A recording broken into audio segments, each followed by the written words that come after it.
Hey everybody, I'm back. So,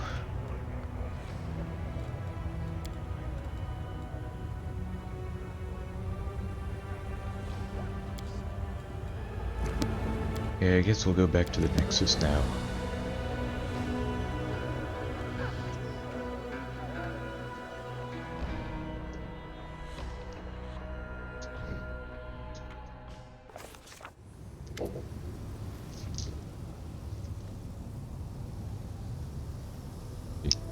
My friend, it's been so long since we last spent time together. Wouldn't you agree?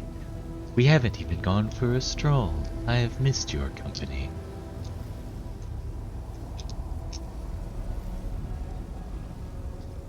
Are you alright? Yes. No. I am quite well, but there is a way to improve my well-being 100-fold.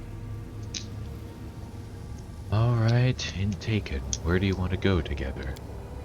I'm pleased you understand me. No one understands me better than you. I would like to suggest a little adventure. Take me to the brothel. Are you serious? Have I ever given you cause to doubt my seriousness? My request is not as simple as it may first appear. Mireia is demanding blood. Her whispers are growing ever more insistent, becoming overwhelming, muddling my thoughts, stopping me from thinking about anything else. We need to help her, Reynard, and I know how. In the 10,000 Delights there is a special service. It is only offered to those who already know of its existence. Deep below the brothel there is a place where there are no limits. Do you understand? What's more, this service entails making a pleasure slave of the person your heart desires above all others. I would like to seize this opportunity. All we do here is fight and kill. Isn't that enough blood for Mireia already? To feed Mireia blood, I must perform a particular ritual.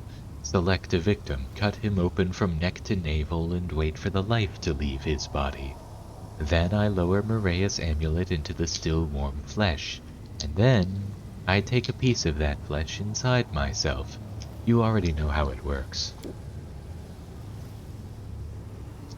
You forbade me from killing your subjects in Dresden, but here in the Abyss it's an entirely different matter. We're not even in your lands any longer. What difference does the death of one unknown pleasure slave make when the fate of all Galarian might depend on that death? Hold on. Shouldn't Mireia be the one to select the victim? In the brothel, she'll just have to accept whatever we're given. And anyway, why does a spirit from Galarian need the blood of someone in the Abyss? You see, Reynard, the Abyss has completely addled my little Mireia's mind. Now she simply craves blood. Any blood, from whatever source, even from someone not of Galarian. The brothel promises to turn the slave into whomever we wish. We shall do this and offer Mireia a choice. I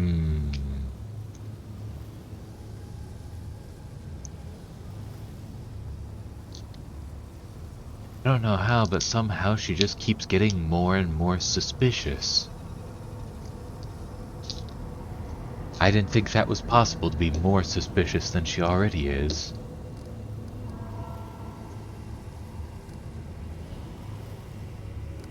I don't like your tone, Camellia. Forgive me, my friend. It only seemed that my request was easy to understand, but you... forgive me. You're very well informed about the brothel's secrets. How did you learn them? Let's just say I made inquiries. Alright, I'll go with you to the 10,000 Delights. Oh, my friend, I'm ever so pleased to hear that. I knew I could rely on you. I hate you so much.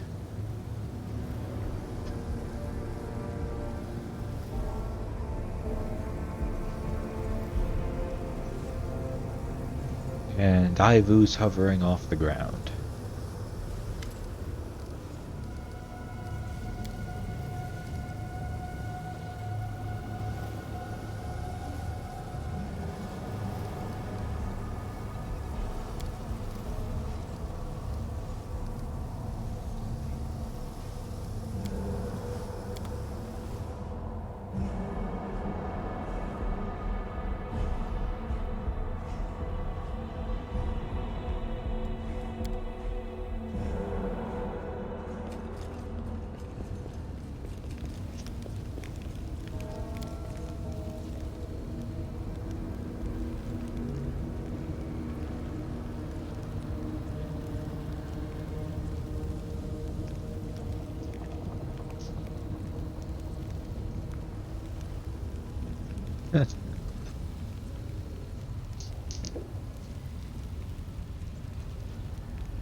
Listen, I learned of a slave trader at the local market, a demon in a black mask.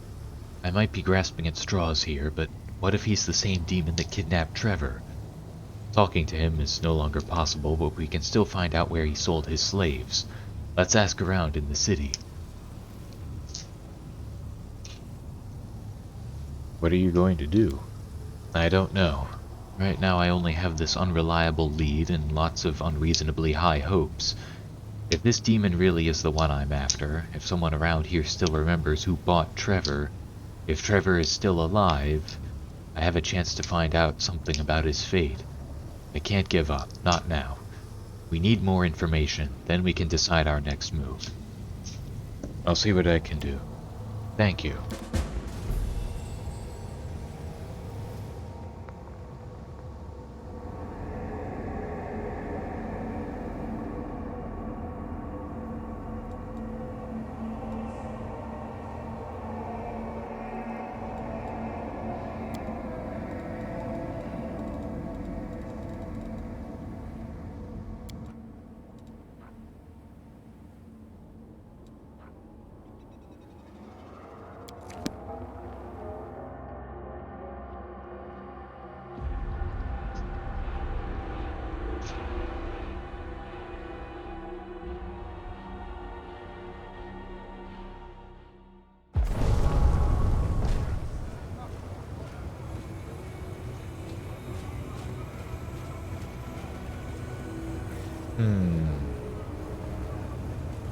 Hold on a minute.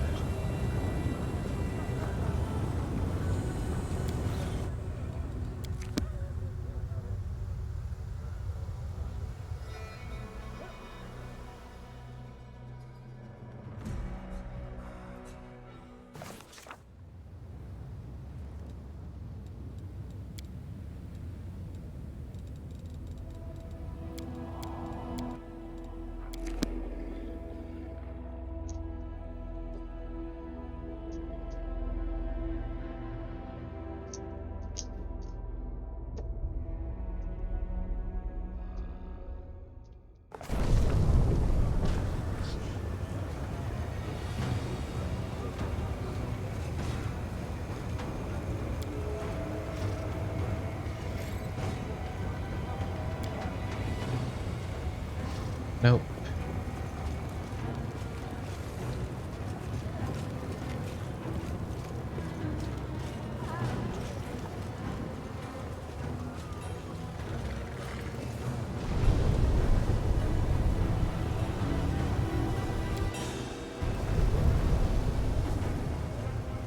Beautiful.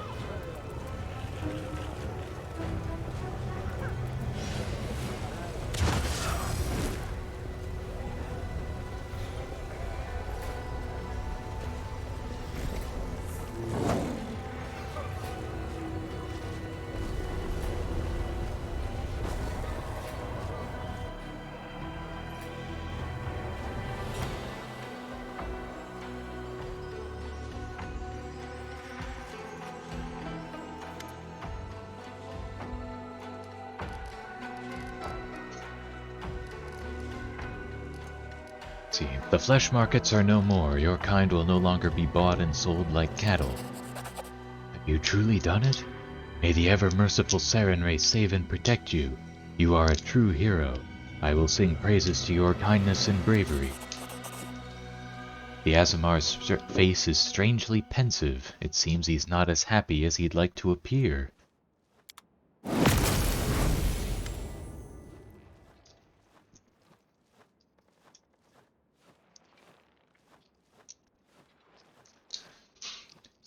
Shut up, everyone, and get on the ground. On your stomachs. Turn out your pockets. Perhaps we will settle for taking your gold and spare your lives. But you, my sweet morsel, will be leaving with us, in pieces.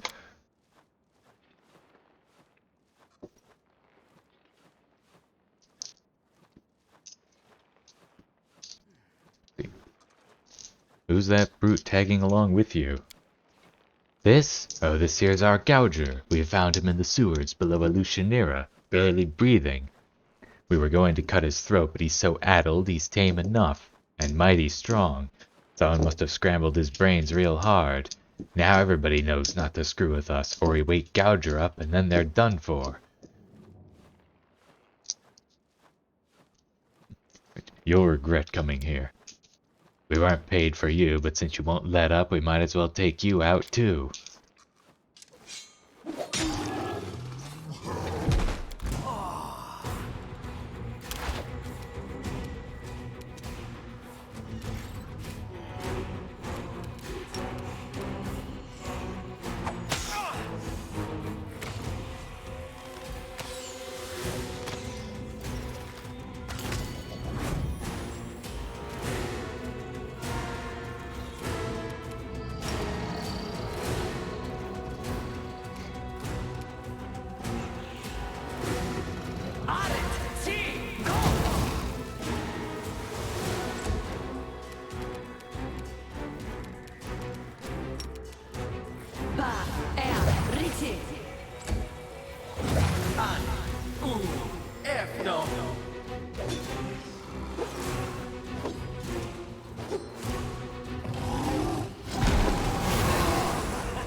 I got this.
Damn you!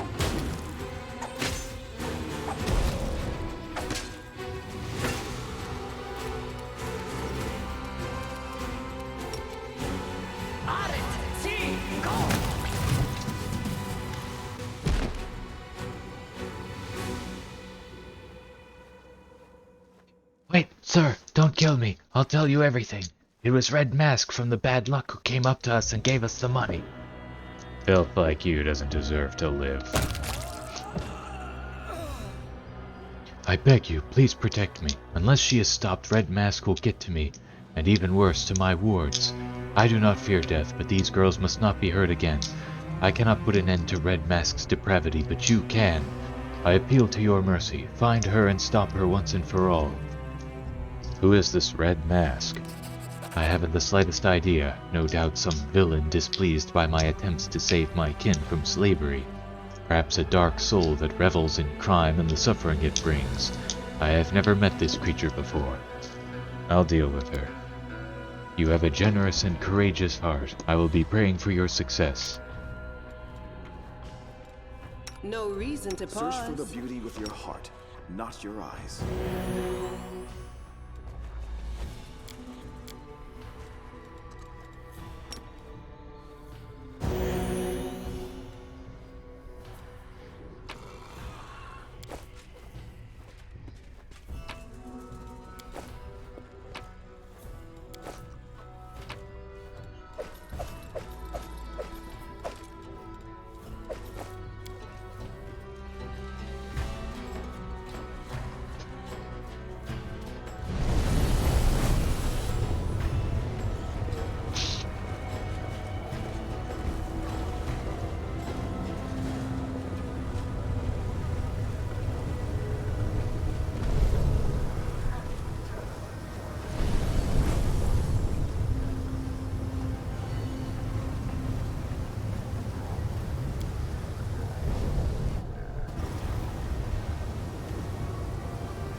Let's prove their logic is lacking.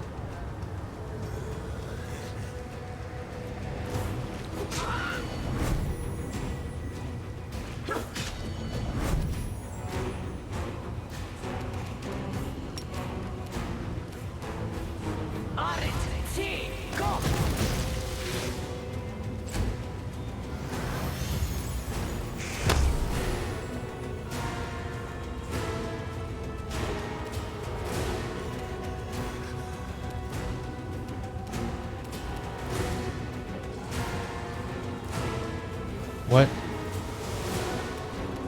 Ugh, this again. Are you still here? Good guys always win. Into the fray!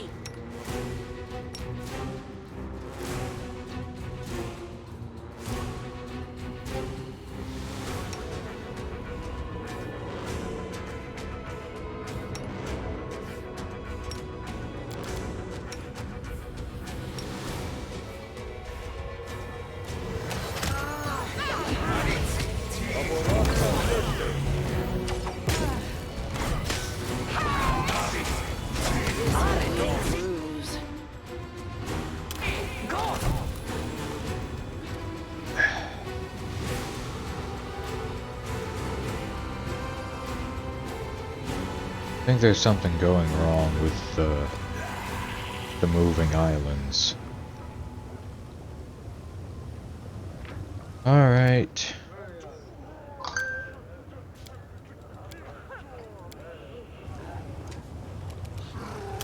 I'm alright. I'm alright.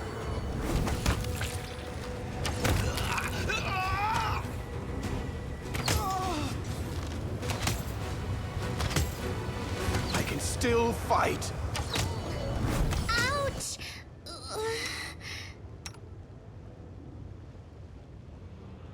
Let me help.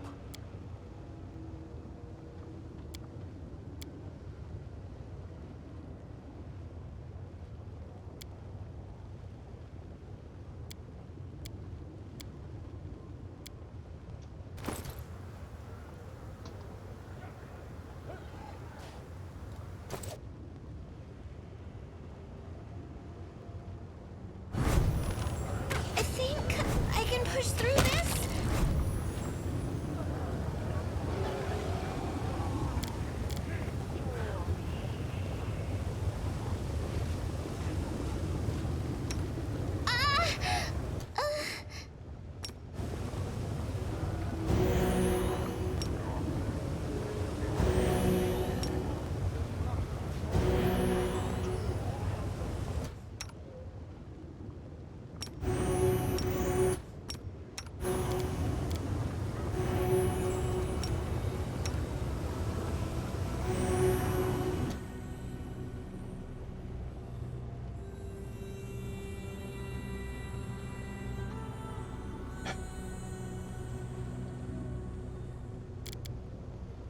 Alright, who all has...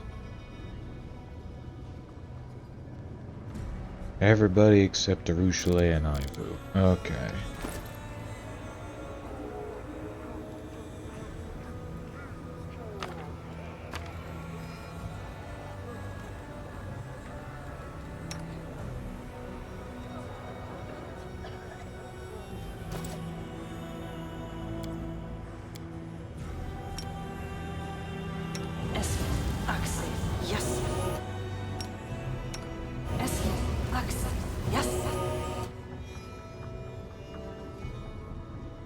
What the fuck?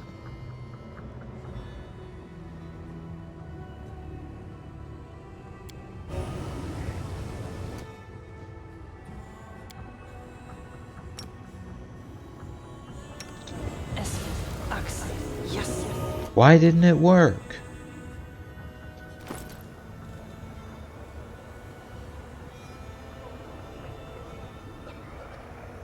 Dispels any temporary magical effects, reducing one of the subject's ability scores. It does not remove permanent effects such as curses or diseases.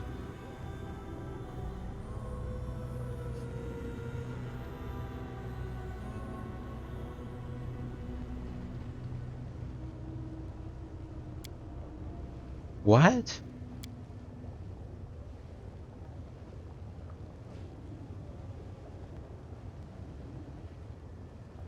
What the hell?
Will resting remove this?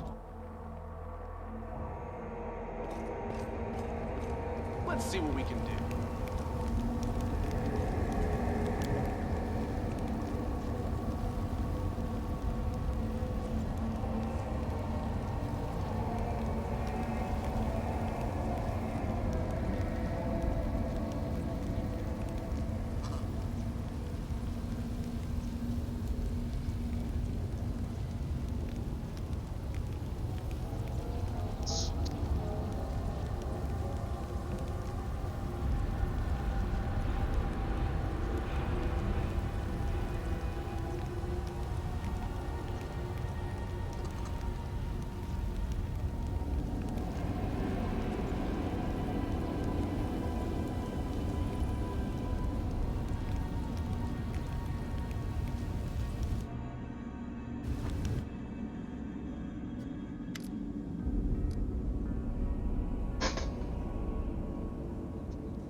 Chief, I... I went someplace, you see? To an abandoned mansion. It's in the upper city, not far from Nocticulus Palace. You can't miss it. What do you mean by you went to an abandoned mansion? Well, I walked. Used my feet. You know, that's how people walk. I woke you up. We're not complete strangers, you know? I need this, Chief. I've been thinking a lot here. About myself, and you, and the moon of the abyss, and... Yeah, alright, I'm lying. I didn't think. I tried not to think. Only the shadow started talking to me, even when I didn't want it to. Told me where to go, said I needed to come to terms with who I am. But maybe I don't want to understand. Maybe I'm better off being kept in the dark. I already know who I am. I'm a poor thief and a loser. Born at the wrong time in the wrong place to the wrong people. But I want to be stronger, you know? I'm used to this moon of the abyss, and if it can give me more, I'll take it. Otherwise, this Votio will keep bothering me till the end of my days, and everyone else will keep kicking me around. I know I'm kinda in your gang, I mean, your party, and that helps things. But it can't keep going like this forever, you know? Everything's gonna fall apart someday, and the party will fall apart too. I need this power. Wait, did your shadow speak again? What exactly did it tell you? Here in the Abyss, the shadows become completely different.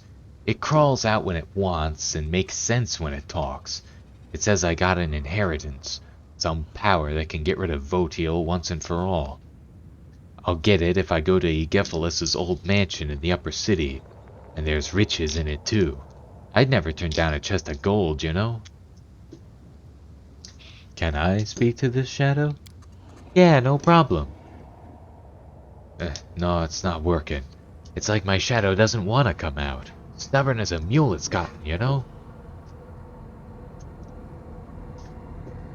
It could be dangerous. I'm coming with you. What? No, Chief, it's my business. I'll figure it out myself. I just told you because... I don't know why I wanted to tell you. I already dragged you into a mess with Votiel. Just think of it like an apology, you know? But no more. If you want to come congratulate me once I've got the power, you should come. But I'll do it myself. I don't want to get used to always running off to someone as soon as I need help. It's not normal. Friends don't abandon each other in difficult situations. I want to go with you. Friends? Aw, come on. You know I don't believe in stuff like that. Well, come on then, if you're so desperate. You can stand and watch. You can act like you're my bodyguard if you want. I don't mind.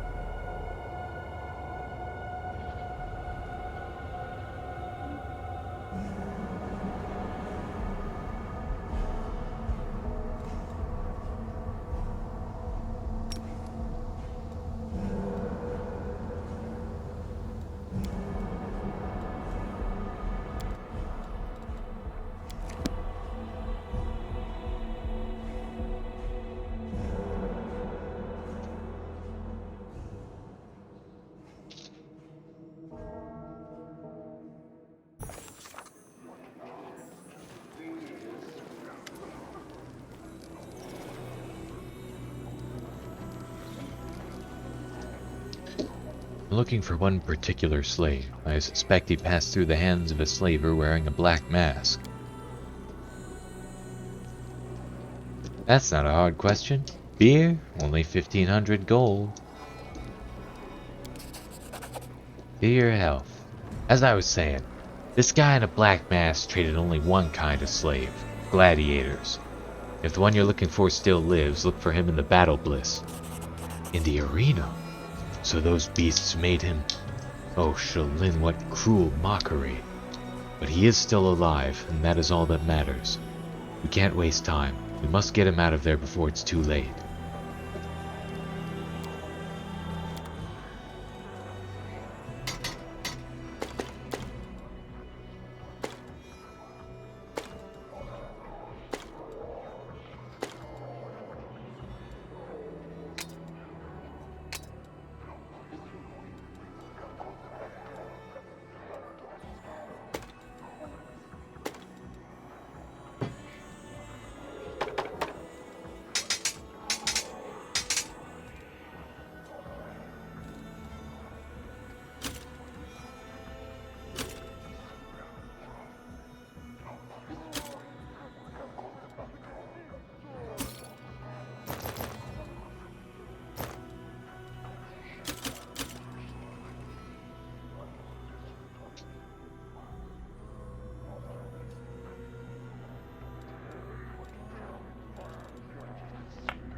Get lost. I'm not looking for drinking companions. Why did you send assassins after Latberg? That wretch deserves the worst death imaginable. When the demons abducted and enslaved me, Latberg bought me and my fellow captives. I thought myself saved, but I was wrong. The worst was yet to come. The things he did to us, I cannot describe them. He destroyed our bodies and our souls. His sick mind is full of filthy, perverse desires, and he acted them out on us. It was a miracle I managed to escape. I could have left the abyss, but it feels as if Latberg has sown the seeds of his madness in my soul. I refuse to spread his sickness to other places, happier places. Let his evil perish here, in the abyss, utterly and without a trace. He does not lie. Her heart aches with a desire for retribution. Latberg is a liar and a traitor, and he must answer for his misdeeds. Champion, we must go back and see that he faces justice for his crimes. Curse that wretch! I should have sensed the evil within him. An Aasimar, a child of light. How could he have done such monstrous things? It's not surprising you didn't sense the rot in his heart. Latberg has learned how to conceal his true nature. None of us suspected him either, even though some of my companions in misfortune were skilled at sensing evil in its many forms. It's terrible. What did he do to you? Am I not pretty enough for you? Are you afraid? Yes, I'll never be called a beauty again. No, it's not about beauty or anything else he stole from you. I'm scared of what he's given you. He shared his pain with you, and it took root and grew. There's a thorny tangle of suffering in your heart, and you are impaled on its spikes. Why is Latberg doing this? Because he is a madman, a blood-soaked lunatic draped in the raiment of a holy savior, a psychopath, a filthy deviant whose sick desires can only be sated by the suffering of his victims. What happened to you after you escaped? I have walked the path of vengeance since then. Lystria, patron goddess of all who have been wronged, has shown me I must dedicate myself to this path. I am the retribution that stalks villains in the night, paints the darkness red, and makes the streets ring with their pitiful screams as I end their miserable lives. Vengeance is sacred. I will help you settle the score. Then go to his home and repay the man for his many sins. I will be waiting for you there. I will fall upon that deviant like the blade of vengeance itself. Together we will ensure that he pays for his crimes with his life. I weep for her. I see how open and pure her heart once was, a shining beacon of kindness and mercy. But the pain and torments that befell her made her cruel. Anger burns within her, and she no longer knows what is good and what is not. I cannot and will not judge her. I mourn the innocence that has been lost.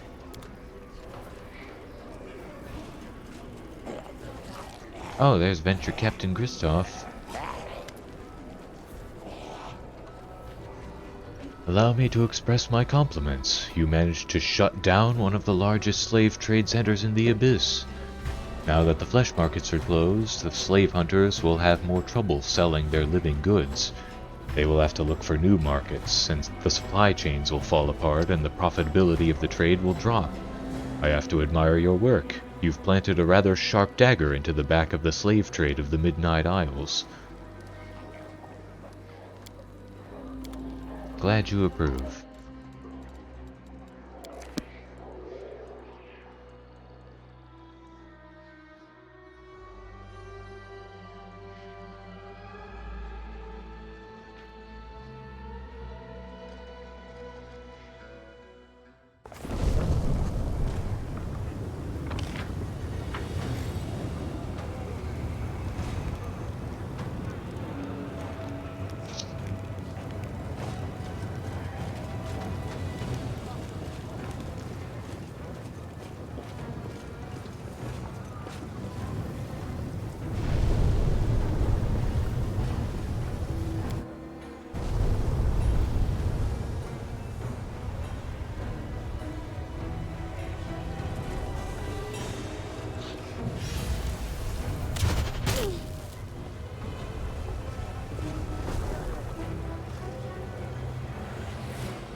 you stop her? Is Red Mask still a threat to us? I know everything about you and your highly unusual tastes. It is not my fault. I did not want this weakness, but it gnaws at me from the inside. I know what I'm doing is wrong, but there is nothing I can do to stop myself. But I swear I was kind to those girls the rest of the time. It was I who saved them.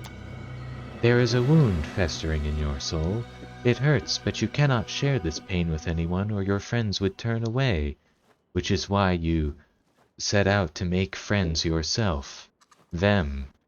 But this isn't true friendship. You are still lonely and still hurting. I feel very sorry for you. The time has come. You will answer for your crimes.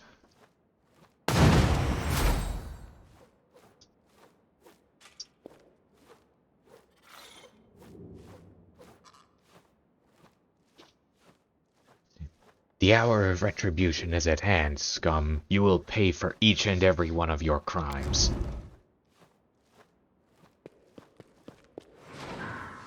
May evil never go unpunished.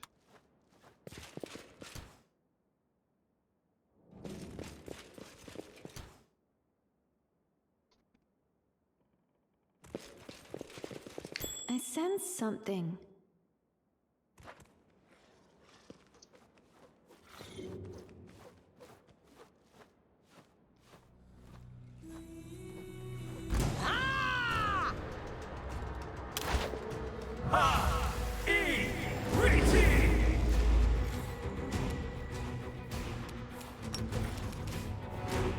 I got this.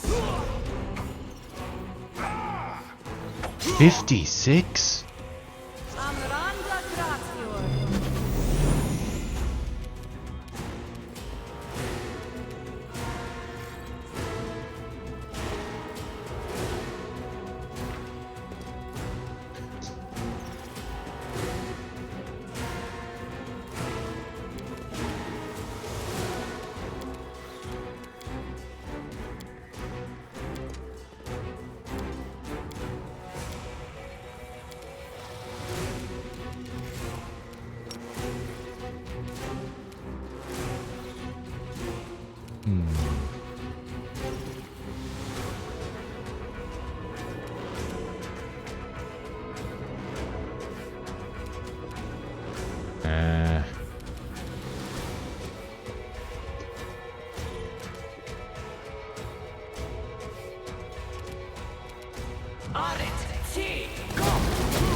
The light, take you!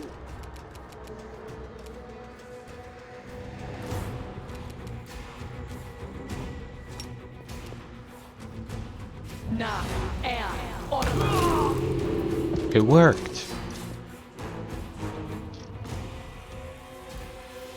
I'm begging you, spare me.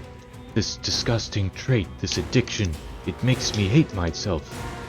I was weak, but I swear I will no longer allow my weakness to harm anyone else.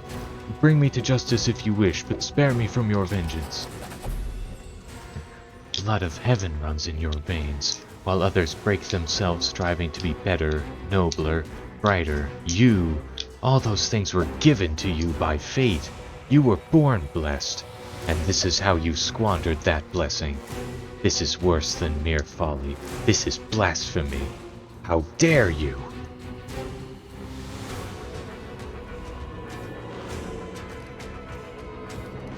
He's yours. Deal with him as you see fit.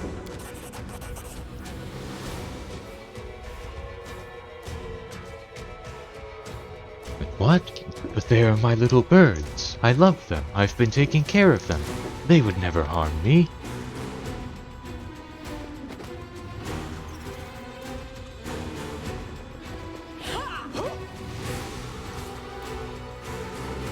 Teeth bared with wild, almost bestial fury, the Azamar women rush toward Latberg. They have no weapons. They tear into him with teeth and nails until the madman's agonized screeches give way to choked, gurgling whimpers.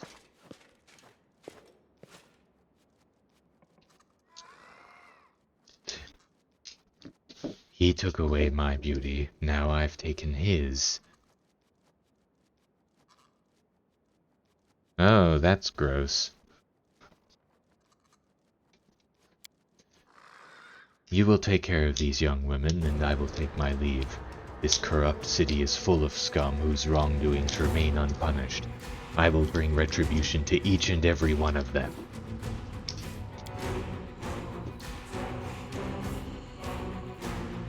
You did a noble thing when you did not abandon the weak in their hour of need. You have my deepest respect. Go to my camp. The young Azamar women exchange glances and then nod gratefully to you. Huddled together in a tight group, they set out in search of the promised shelter. They carry themselves with an air of grim determination to look after one another and find a way out of this terrible place.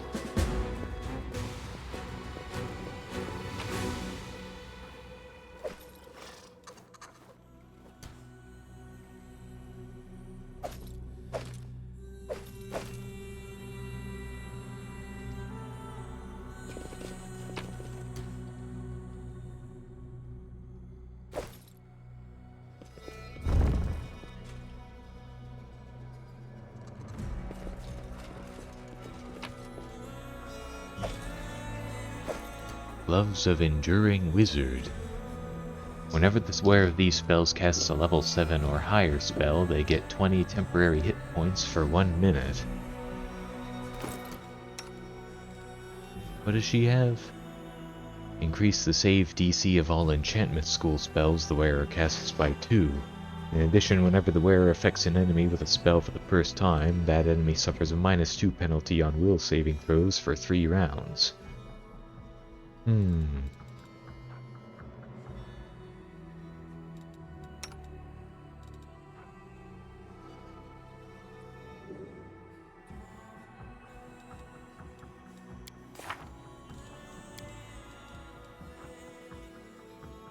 Yeah, that's a level 7 spell. Wait a minute.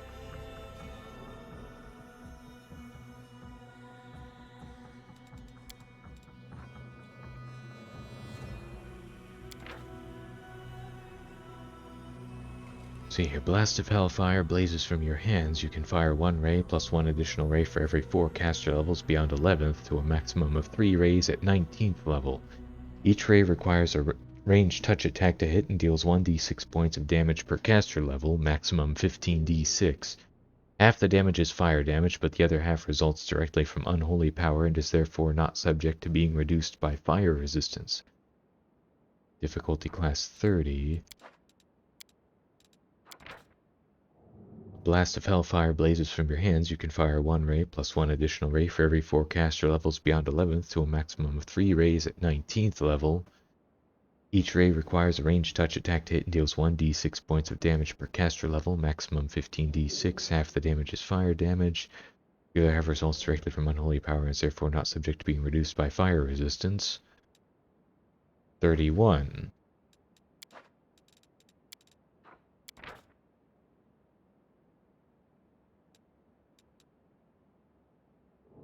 Yeah, they're the same spell, but with different difficulty classes. You're a good person. I like you. Huh.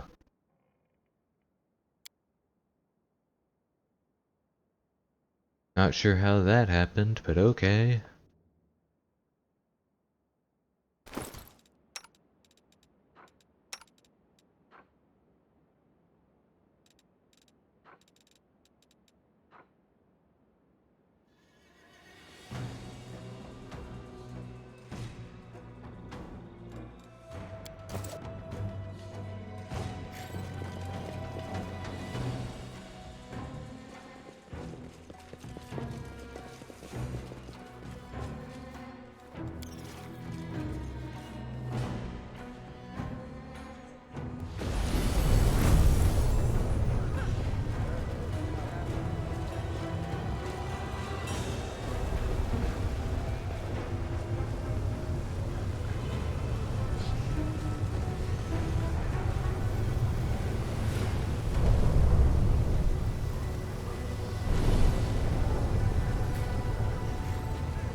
Well, either way, if I'm going to continue those quests, I should go in here.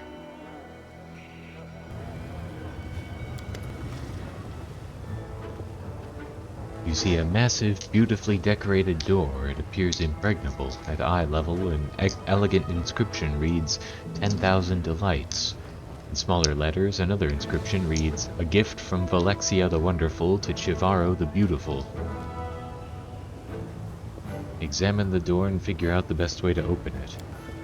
The door looks solid and sturdy, but anything can be broken. The deceptively simple lock is likely enchanted. It would have been reckless of those who put this door here not to protect it with magic. The door mocks you. You're probably wondering how to pick my lock. Well, don't bother. Many have tried it before you, but go on. I could do with a laugh.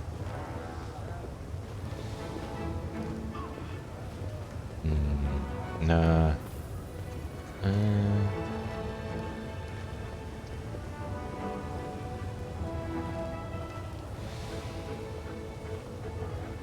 So she needs to roll a 3 or higher. Yes.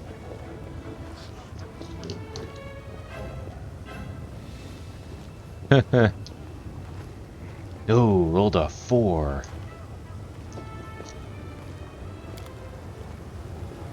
There we go. Wait. Do you know this place? This is a brothel called the 10,000 Delights. The biggest and the most popular one in all of Elutionera.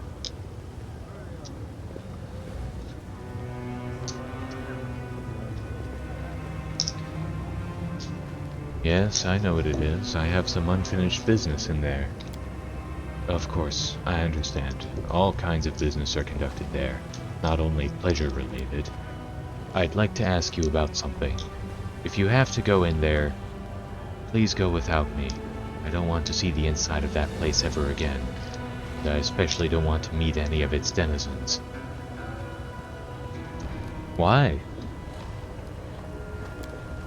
This is my former life, and I would prefer to leave it all behind, in the past. My old acquaintances, accomplices, clients, I don't want to run into any of them.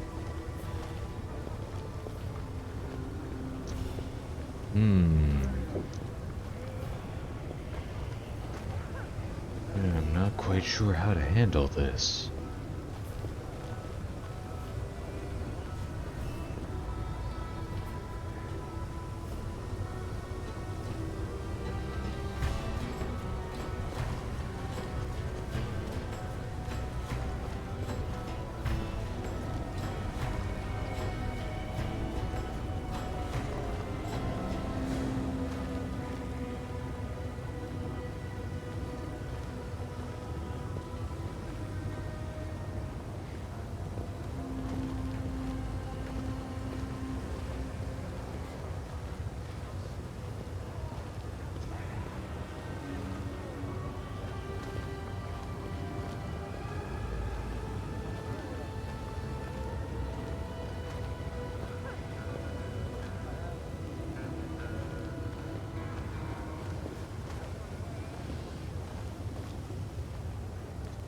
I can't promise you that. You know this city better than anyone else. I might need your help.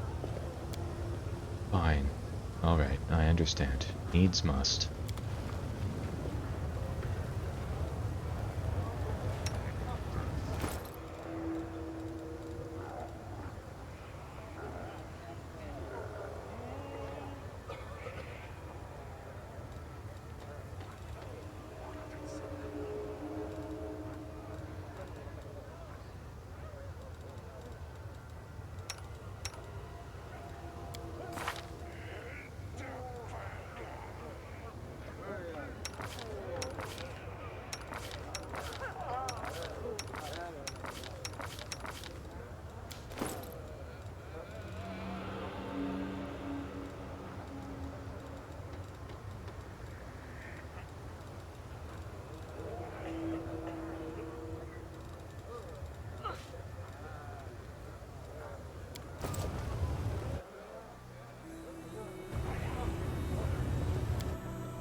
Wow, look what the cat dragged in. Hey, why so shy? Come here, give your old pal a hug.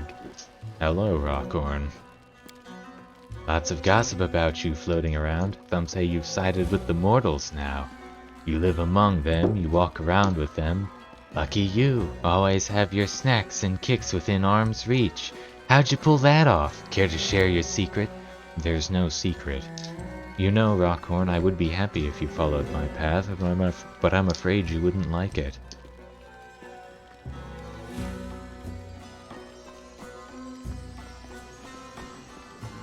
She's changed. Mortal souls aren't a snack for her anymore. Yeah, sure. Did she tell you that herself? It's true, Rockhorn. I'm not the Arushale you used to know.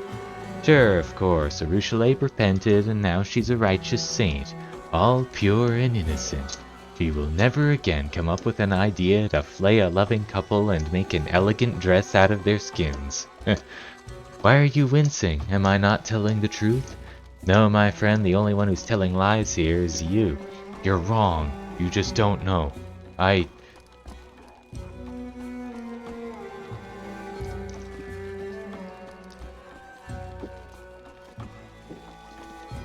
have to roll 11 or higher. Yes! The smug grin vanishes from the incubus's face. Glancing angrily at you and frowning, he turns away.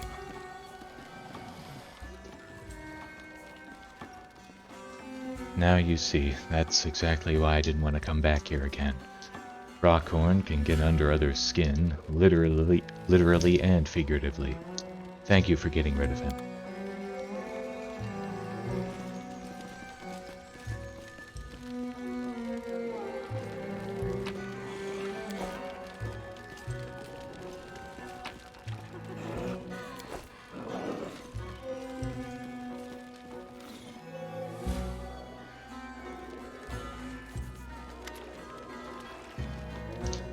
A new guest. We're always happy to welcome guests to the 10,000 Delights.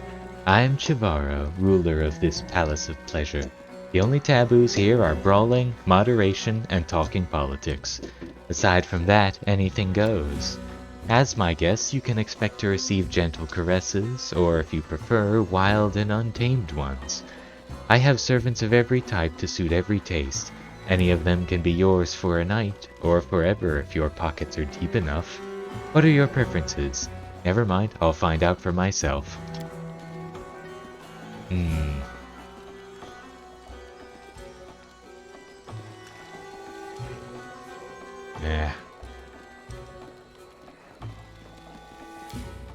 A Galarian, I see. Yes, and the commander of the crusade, no less. What fascinating memories you have. And now we've been properly introduced. You're not offended, are you?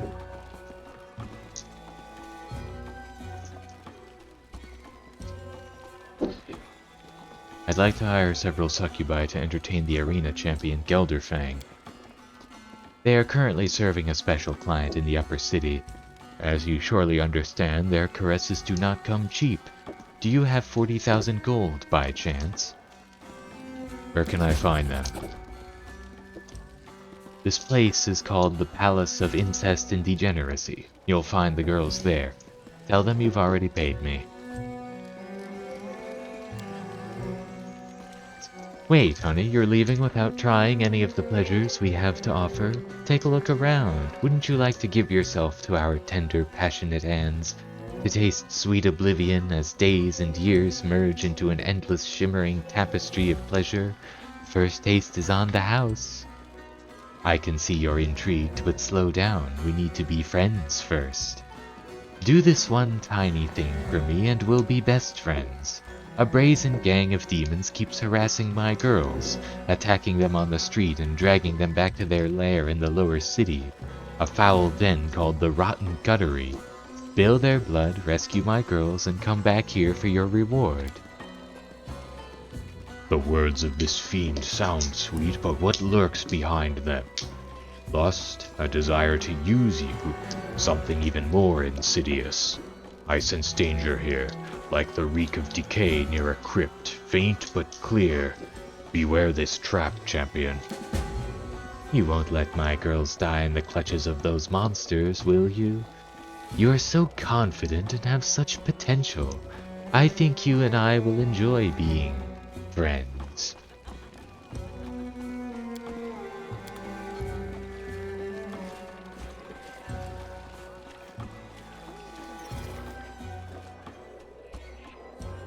Now, who are all these other people?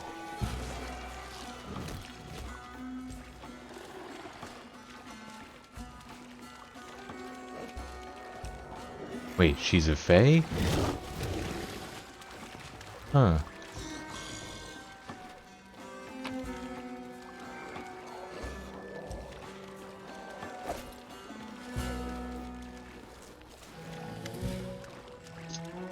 You, sir, have such a martial look about you, and that body. I immediately picked you out from the crowd. Please spare me at least a moment of your time. I am more of it honey-tongue, and I have been waiting for you. You wanted to talk about something? Oh yes, Zerix. I don't know what to do.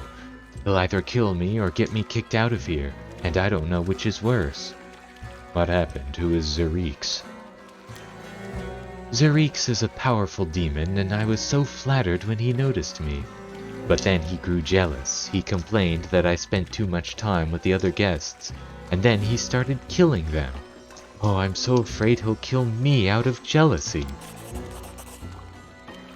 The succubus looks at you closely as if checking whether you believe her. There's no one else who can help me.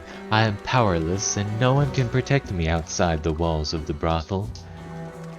I don't think you're telling me everything. You don't trust me because I sell my love for money? If I lie to guests here, it's only to make them happy. How can I help you? Murder is forbidden in the 10,000 Delights, so I set up a date with Zerix on the roof, not far from here. I beg you to kill him, and I will repay you with such pleasure that you will never again be tempted by anyone else. Bring me his ring, and you'll learn what my honeyed tongue can do, though this will not be your only reward. Fine, I'll teach Zerix some manners.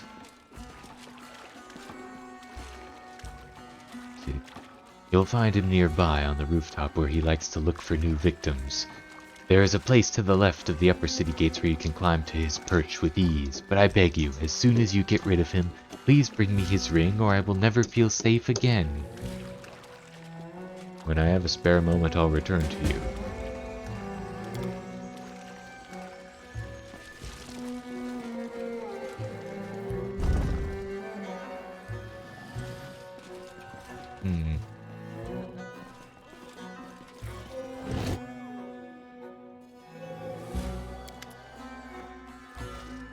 Can I help you? What's behind that door? The upper city. Our guests often use this door as they are far too important to be seen on the streets of the middle city. I want to go through that door. Feel free to do just that. You're not riffraff. This door was made for people like you.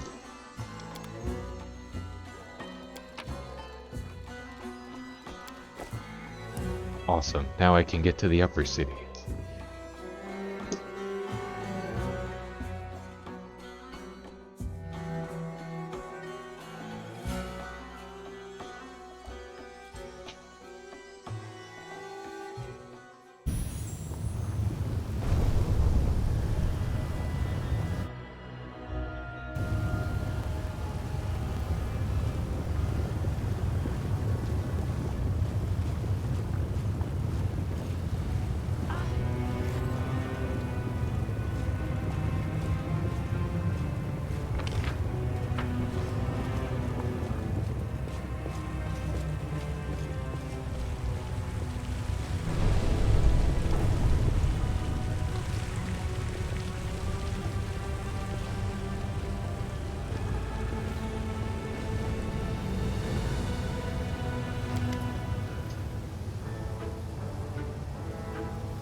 From behind a pile of expensive rugs and neatly wrapped boxes with clinking and fragile things inside, you hear a very, very loud whisper. an oddly familiar stage whisper. Grandma Gretlin, my horn is falling off. Calm down, let me fix it. Alright, whose foot did I just step on? And whose chest spikes keep catching on my fake tail? Grandma, don't push me. Let me just glue that on myself. Sociel's expression lightens, casting off the tired despondency of a man occupied day and night with unpleasant but important work. The cleric smiles broadly, and it is that good, pure, and kind-hearted smile you so often saw on his face back on Galarian, and so rarely here in the Abyss. Tina, my girl, your body paint is smudging. And why is it pink? Didn't we decide this demoness would be purple? And that was a terrible decision. Makeup is not a disguise. It need not faithfully reproduce reality. There should be some room for creativity. With disguises like that, do they really think they'll be able to pull the wool over the demon's eyes? Speaking of which, why wool? Is it the best material for subterfuge? Are sheep considered innately underhanded among mortals? Actually, Makia, I mixed the paints in the dark. Pink, purple, whatever. It was just so hard to figure out. So I am now a pink demon. But the idea was to play demons and play them convincingly. That's why we came here with these horns and tails. To put our acting to the test. To see whether the locals realize we're not true demons. Yet you keep talking about creativity. In that case, why haven't you painted polka dots all over yourselves? What do you mean we haven't painted any polka dots? Look at my tail. I'm speechless. For a while, you hear loud bickering behind the crates until one voice finally rises above the rest.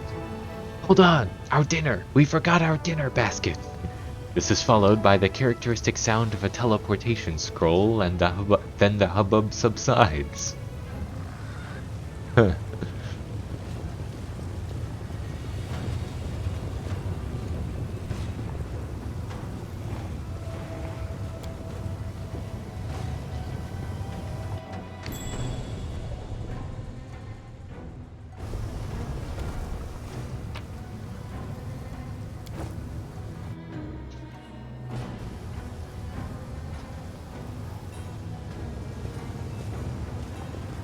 Here we go.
Is that a trap?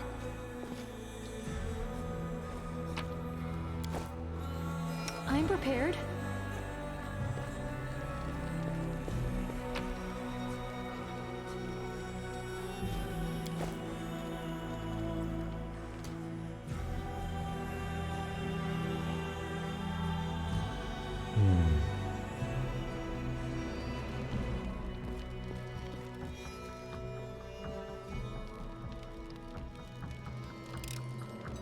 I finished here.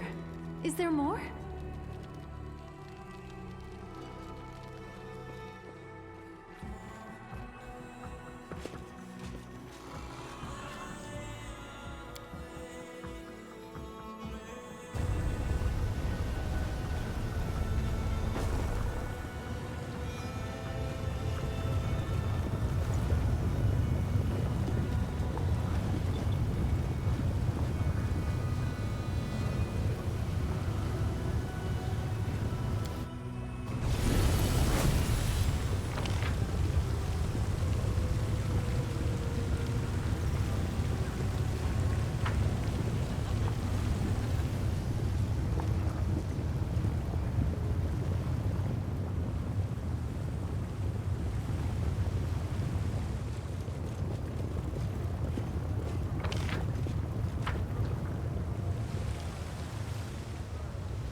What do you want? I hope this Sleade's bag wasn't a friend of yours. Think carefully before you answer. A night with a succubus and it ends in death. A typical love story in the abyss. Who are you and what are you doing here? We are the delightful and deadly succubi of the 10,000 Delights. I'm sure you've heard of us. And this was one of our clients. This horny pervert was enthusiastic in bed, but stingy with his purse. So stingy, in fact, the girls and I decided it would be easier to kill him and take his money.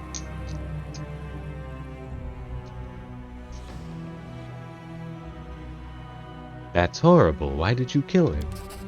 For gold. Why else? Aw, sweetie, did you think we were in love with him? Well, I hate to disappoint you, but we were here for the money. If he hadn't been so stingy, he would still be in the throes of pleasure, but now he's just a blood smear on the floor. I'd like to hire you. I want you to entertain the champion of the arena. You've just seen the dead body of our former client, and you still want to hire us. You must really like to take risks. Or maybe you just really hate this champion of yours. Either way, we'll take the job, as long as you pay. 40,000 gold and we're all yours, Hanson. I've already paid your mistress for your services. But you haven't paid us. If you made a deal with the mistress, then you should take it up with her if you want something done. Don't come running to us.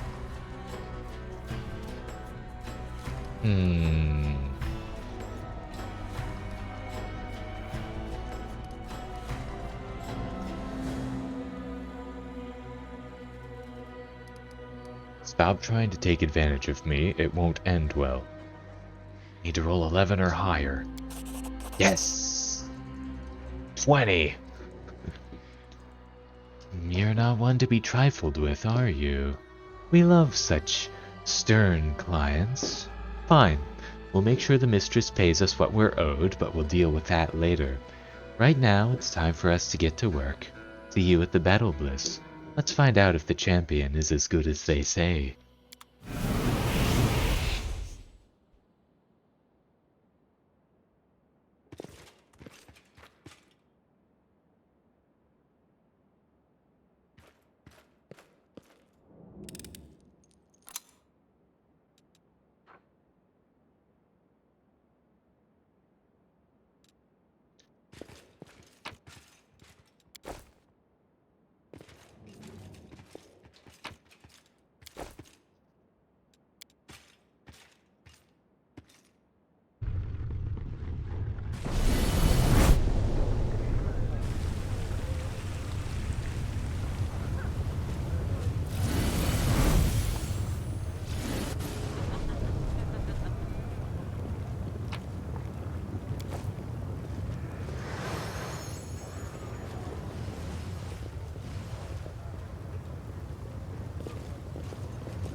Can't make the demons wait.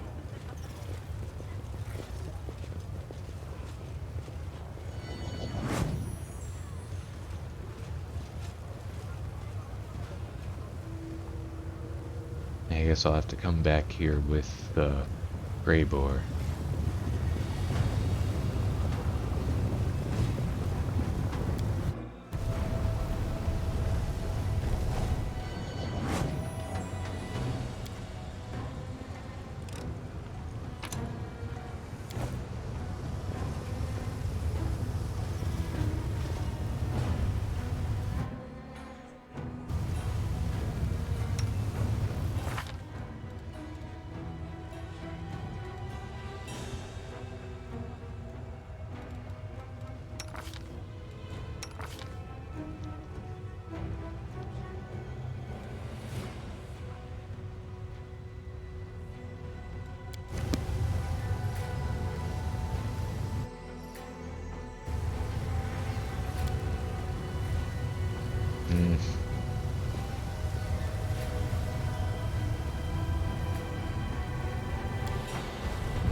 Another one of these.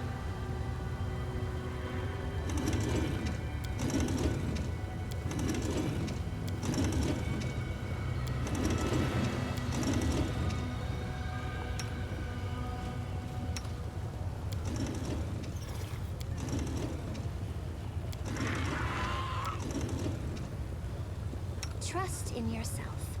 I feel like a chosen one.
Okay, whenever the wielder of this +4 holy scimitar confirms a critical hit, they make a lore religion check. On a success, all allies in a 15-foot area are healed for the amount of hit points equal to the number of ranks the wielder has in lore religion.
beautiful.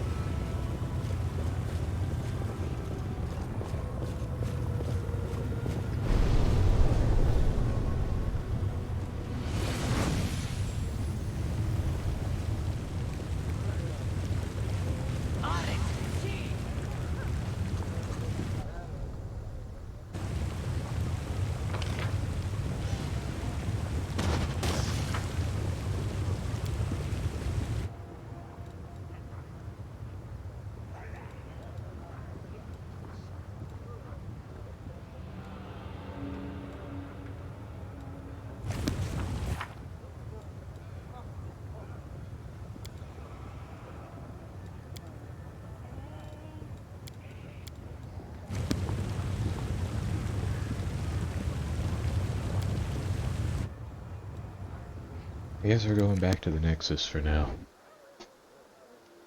And companions have something they want to say to me.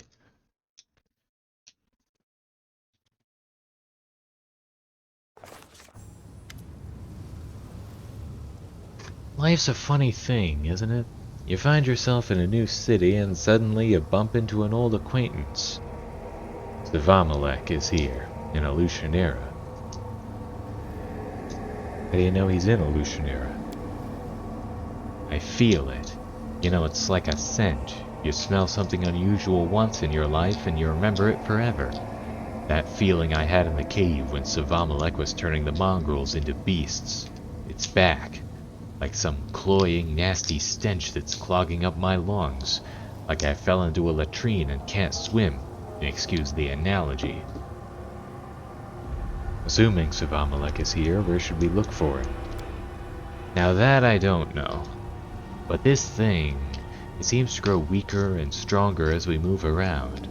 So if you put me on the scent, I'll lead you to him like a hound. Alright, we'll find Savamalek's lair together, lad.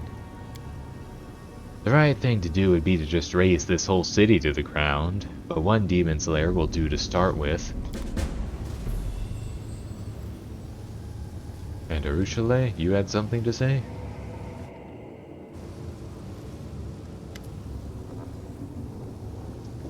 Take a look.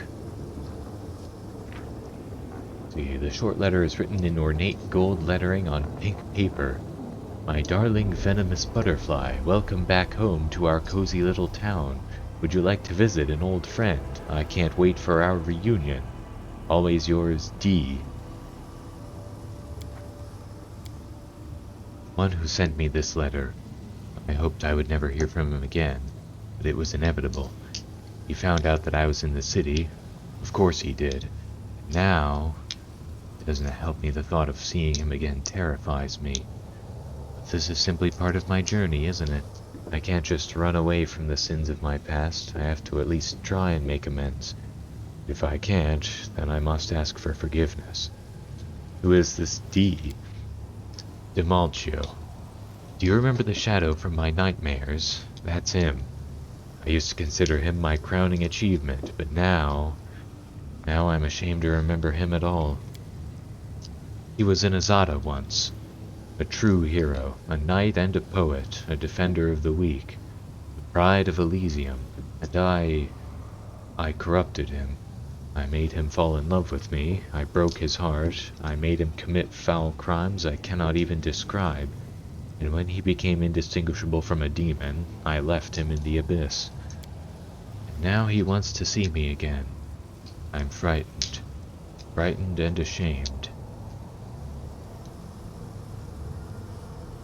Venomous butterfly? I've heard those words before, in your dream. That is what my nightmare calls me, my most horrific disgrace. There was a time when that name suited me perfectly.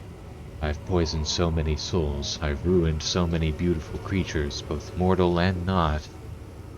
Almost all of them are dead now, but this nightmare of mine is still alive, and that means there may still be hope of saving him.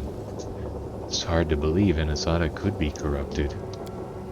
You know better than anyone that Azadas are enamored with freedom, and their curiosity spurs them on toward new adventures. Slowly but steadily, I lured him into further escapades, each one less innocent than before. He believed he could make me give up my evil ways, and I lied to him gleefully, giving him false hope. Sometimes I look at myself now and remember those days, and I want to die of shame. Are you going to accept the invitation? I don't want to. You have no idea how afraid I am. What will I say? How will I look him in the eye after everything I've done to him? But I feel I must do this. I must see him. I must tell him that a fall like his is not a death sentence, that there is a way back. And if he won't listen to me, I'll simply ask for his forgiveness. What can I do to help? Please, let's go there together. I must see him again face to face. I must try to save him from the abyss. I doubt it's possible. I know how much I've corrupted him. But I must try nevertheless. I must, and yet I can't do it on my own. I just...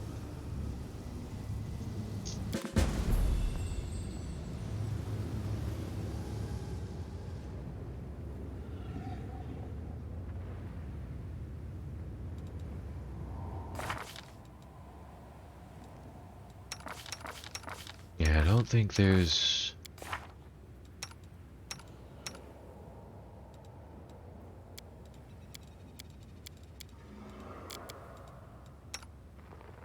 Yeah, I have all my spell slots, or at least enough of my spell slots.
Looking for one particular slave. I suspect he passed through the hands of a slaver wearing a black mask. You've come to the right place. Tell me more about the slave you're looking for. You're in luck. The gladiator you're looking for is still alive. He's even earned a place in the Nahyndrian League. We call him the Dire One. However, it won't be easy to arrange a visit. All of the League's members prefer to keep to themselves, but the Dire One is notoriously reclusive. In the arena? Yeah, you said that already. I arranged to deal with the succubi. Ah, I'm glad to hear it. Your help in these matters is invaluable, since I cannot attend to them myself. I think you will find the reward for your assistance is quite generous. I've arranged a fight for you against a member of the Nahyndrian League. Please let me know as soon as you're ready. This should compensate your expenses. I hope this wasn't just a waste of time. You have no idea how important this was. Thank you for your help. I think... No, I'm not quite there yet. I'm ready to enter the arena.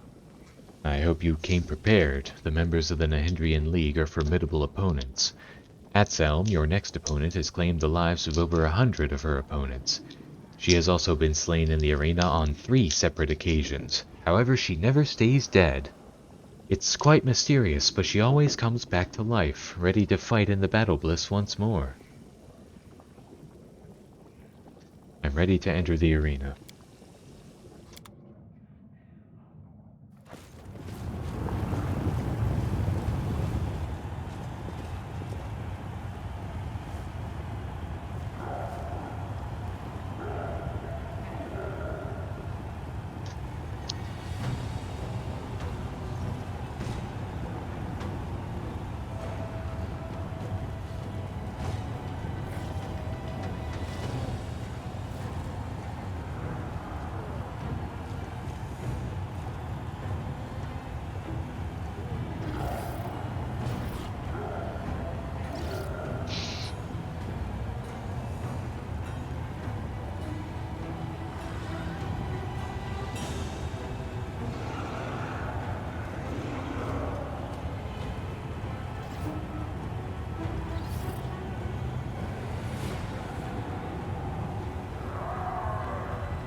Yes, what?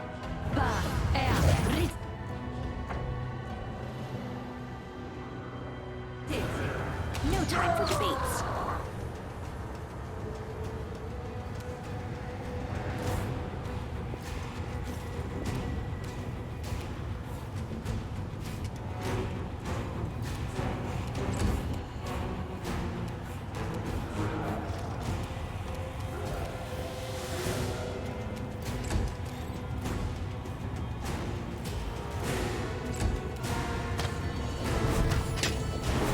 What the hell?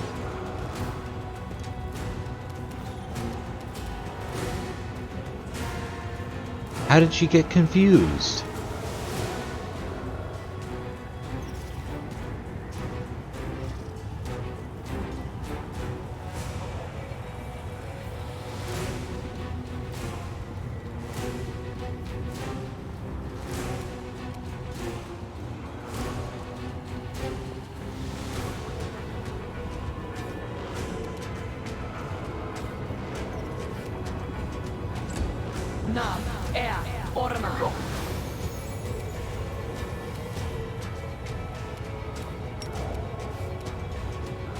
Damn you!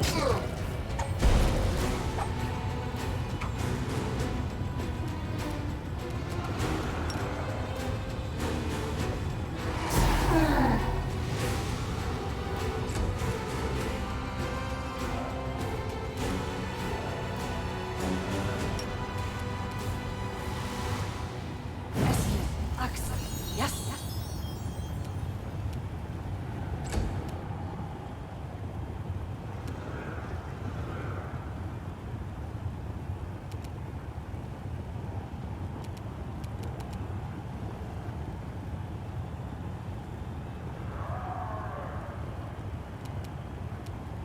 Begone, fiend! I will resist!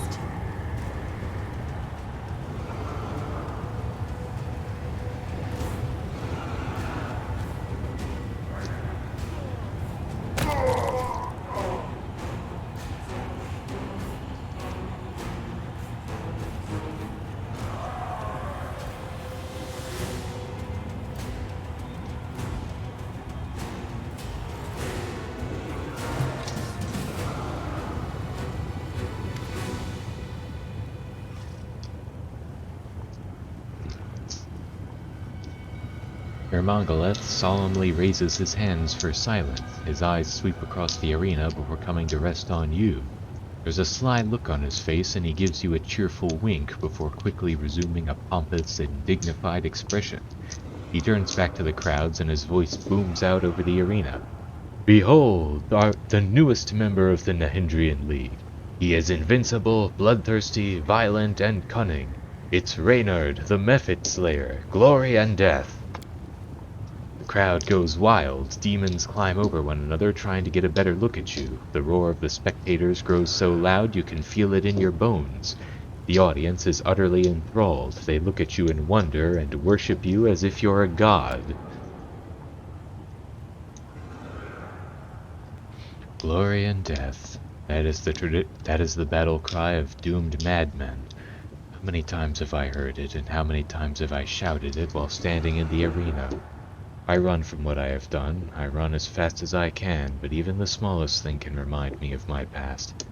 Then it all comes flooding back, and I remember all the terrible things I've done.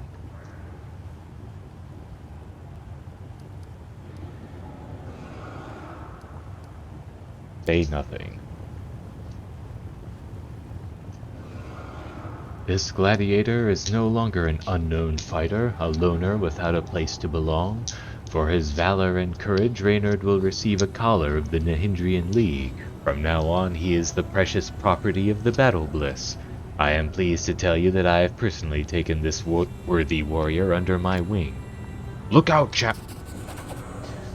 Ermongolith pats you on the shoulder again, and as he does, the world around you fades to black.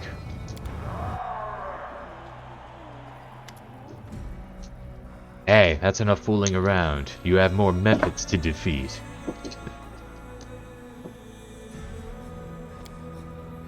I've let you down, champion. That fiend has taken you captive, and I was unable to stop him.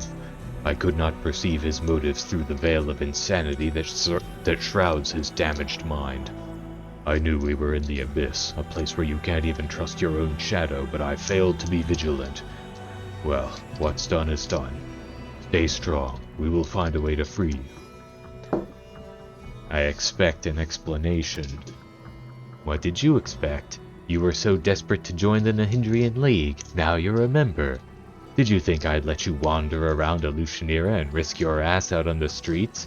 Well, think again. I don't want anyone to slit your throat and leave you bleeding to death in some back alley. A death without any spectators? Absolutely not. No, when you die, the crowds will be screaming from the stands. That's a promise. Please accept this small gift with my compliments. It will guarantee your safety. This collar will make sure you do not leave the Battlebliss. I don't want you out looking for trouble on the streets. It will also prevent you from picking fights with other gladiators outside the scheduled fight times. It would be so wasteful if you started killing one another outside the arena. The crowds would miss out on all the action. No, there will be a time and place for fighting, but here you can experience other kinds of entertainment. You'll enjoy all the pleasures accorded to a new star in the arena, the best food and drink, the most passionate succubi, and throngs of adoring fans. You'll love being my property, I promise.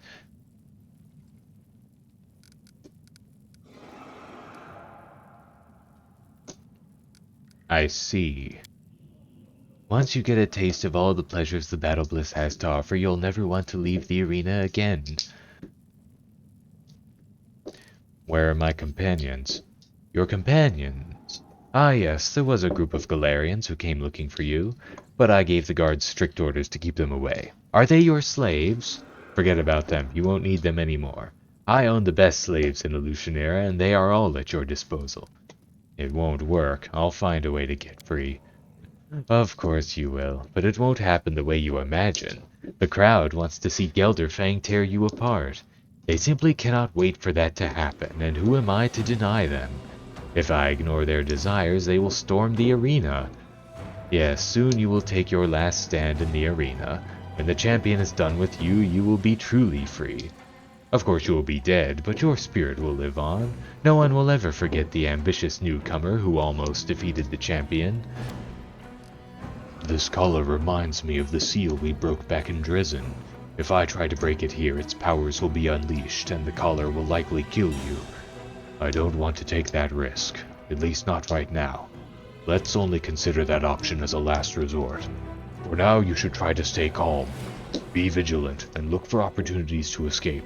I'm certain you'll find a way to get free.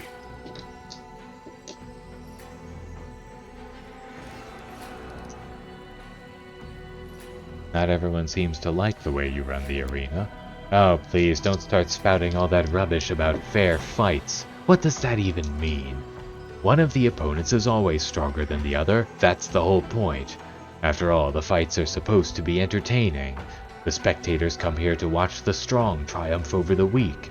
They want to enjoy the taste of victory without ever leaving their seat.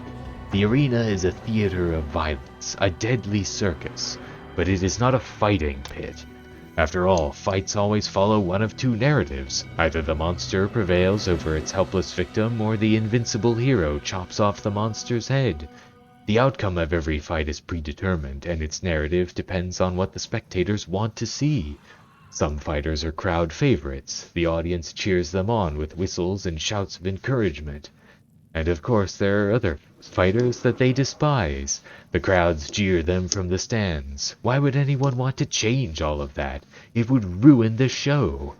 The audience wants a performance, not a competition match between two professional gladiators. What's the point of a fight without any drama? You might as well flip a coin to decide who wins. Nobody wants fair fights except for Zeklex. The audience likes things the way they are. But Zeklex handles the betting tables, and they haven't been very profitable. Of course, under my management, the arena makes money in other ways, but that's not enough for him. He wants to turn my magnificent theater of violence into a stupid slaughterhouse. I think we're done here.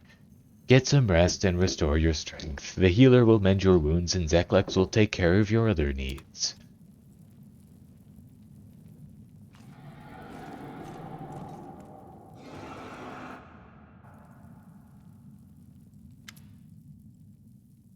I thought I had convinced Ermongoleth not to take you captive, but clearly I was wrong. But he's a raving lunatic and constantly changes his decisions. You should direct your anger towards him. Did you know that I was walking into a trap? I didn't know for sure, but I did have my suspicions. All the members of the Nahyndrian League are considered Ermongoleth's property, and since gladiators are valuable assets, they are not allowed to leave the arena. All of the elite fighters of the Battlebliss wear those collars. However, I did suggest to Ermongoleth that he should make an exception in your case. I told him that he should allow you to remain free. I thought I had managed to convince him, but clearly I was wrong. I understand. I apologize once again. I would certainly set you free if I could. Will you help me escape? Of course I will. I have a plan that will free you from the collar and help you defeat Gelderfang. And trust me, you will need my help. While you were unconscious, Ermongoleth managed to find a Nahyndrian crystal.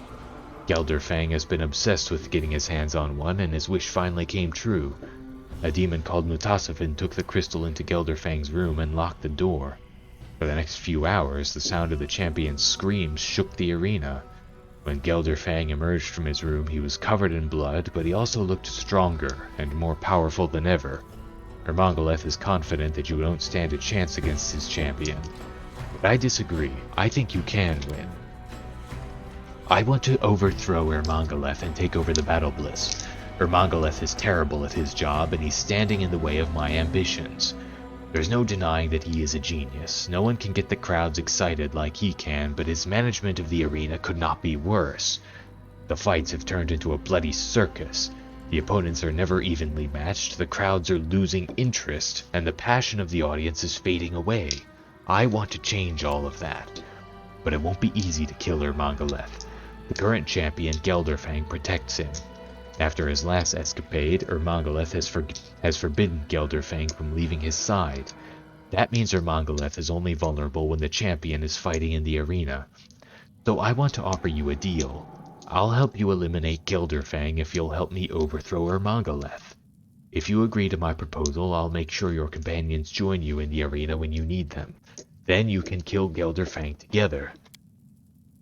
You can have the title and all the glory that comes with it. You'll become the champion, and I'll take over the arena. Deal?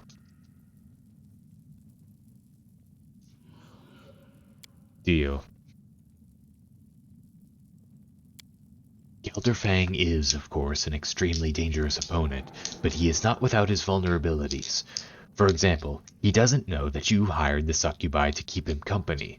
Since you paid for their services, I think they'd be willing to accommodate some special requests. If you want to weaken Gelderfang before the fight, I'm sure you could persuade them to help you. I think that's everything. Try to make use of these advantages during the fight. It'll be your best chance to defeat Gelderfang. And while you fight for the title of champion, I'll eliminate Ermongaleth. He'll be vulnerable without his favorite bodyguard. Then the Battlebliss arena will be ours. Of course, you won't have to fight Gelderfang all by yourself. Your companions were worried when Ermongaleth kidnapped you. I reached out to them and secured their cooperation. I'll make sure they join you in the arena when the time comes. Is there anything I should know about my fight with the champion? The fight will not be fair. As you already know, Ermongaleth doesn't believe in a level playing field. First he will send in some weak fighters just to whet the audience's appetite. Then you will have to face more experienced fighters. But I have no doubt that you'll defeat them, but they might prove troublesome. Try not to let them wear you down, and avoid injury as much as possible. You'll need to save your strength. Next, I suspect that some members of the Nahyndrian League will enter the arena. Ermongaleth will send in some of his most loyal fighters. The dire one will probably be there, like a rabid dog on a leash, and I expect Atselm and Ruxa to be there as well. They don't care if the fight is fair or not, all they care about is gold. Finally, after all of that, Gelderfang himself will enter the fight, and that's when Ermongaleth will be defenseless. The Battlebliss will be ours. Yes, we are taking a risk, but delaying any longer will not improve our situation. In fact, it might make it worse, so we need to take action now. It's time for you to prepare for the hardest fight of your life. Gelderfang is a true master of violence, and now, with the Nahyndrian crystal, he's stronger than ever. Rest up. You'll need all your strength for the upcoming fight. Find me when you're ready and I'll escort you to the arena.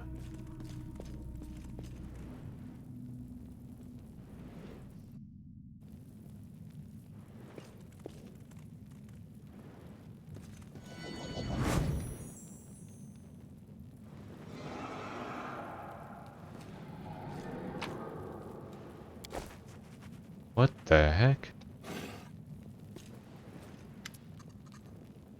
Atselm sits in front of you looking very much alive despite her recent death in the arena.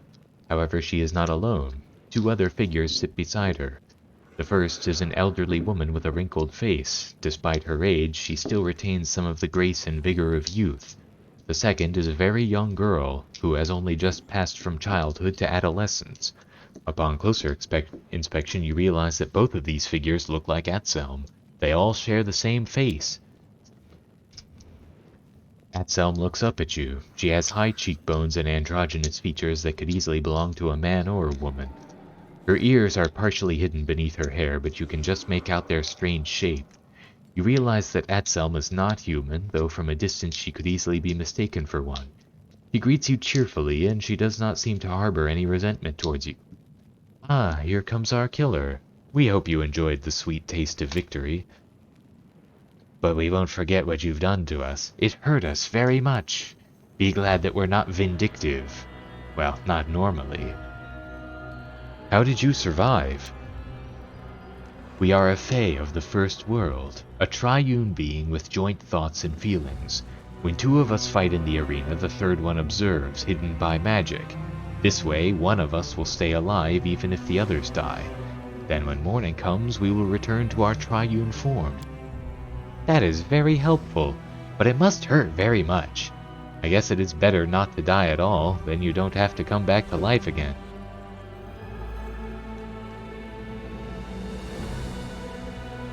I had to follow the rules of the arena. Rules have nothing to do with it. This is the Abyss, where rules are invented only to be broken. You killed us because we were your enemies, not because you wanted to follow the stupid rules.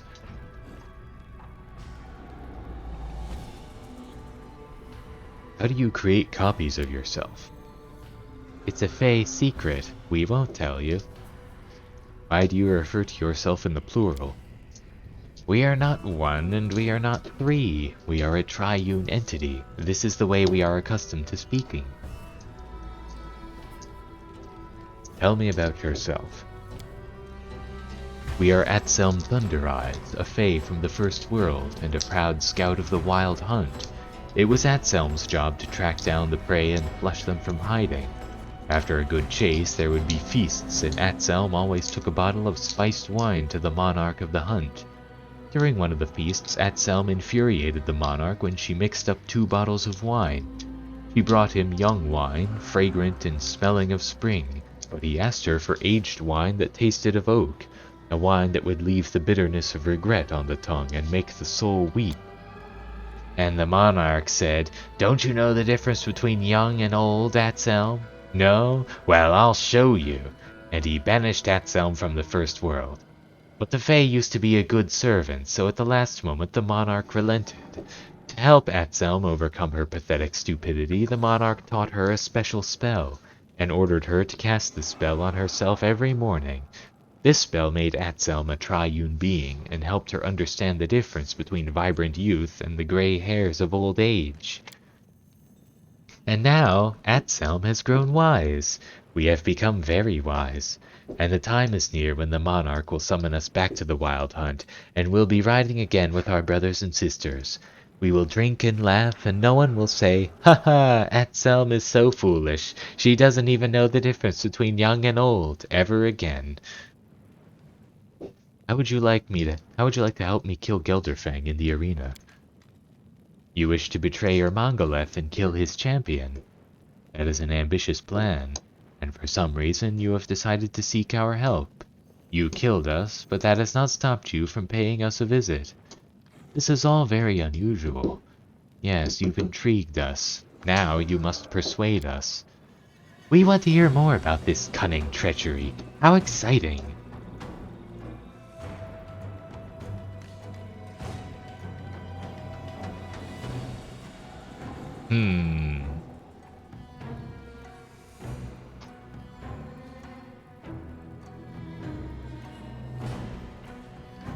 Which one?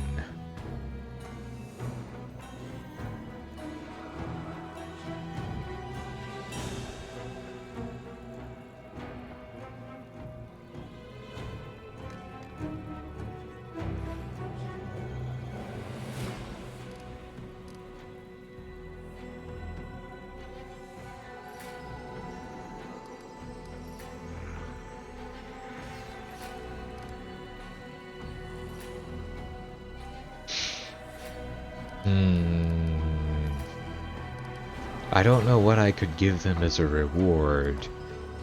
And I'm not sure they'll agree to help me just because it's fun. But I'm also not sure that I should threaten them either.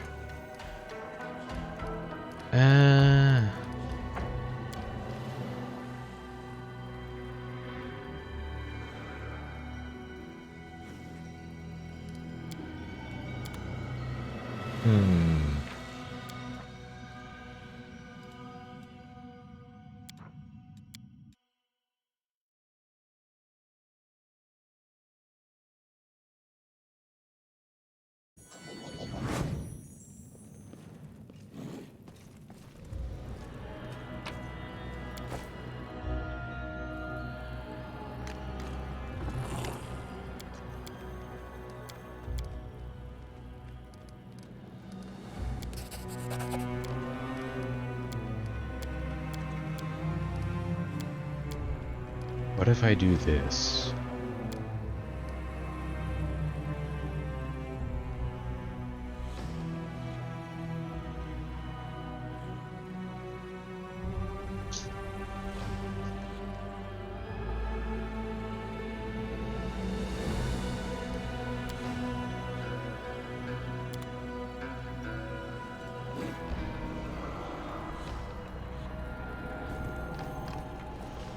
I don't know if that's really enough.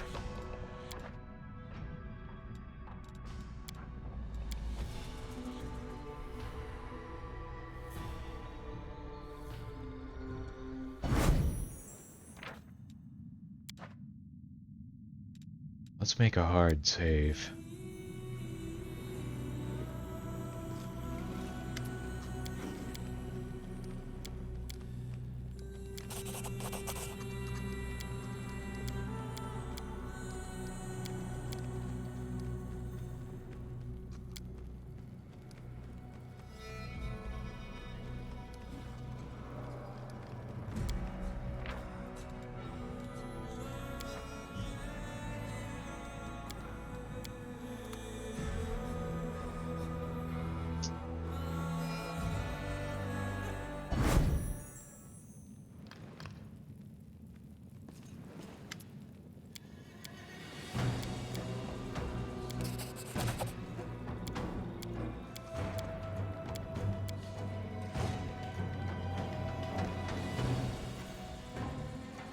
Yeah, so that clearly doesn't work at all.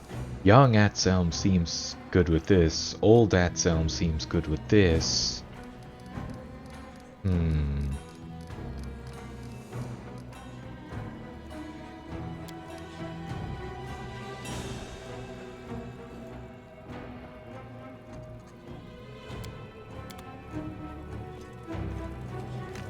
don't know if that's gonna work. Oh hey, there he is.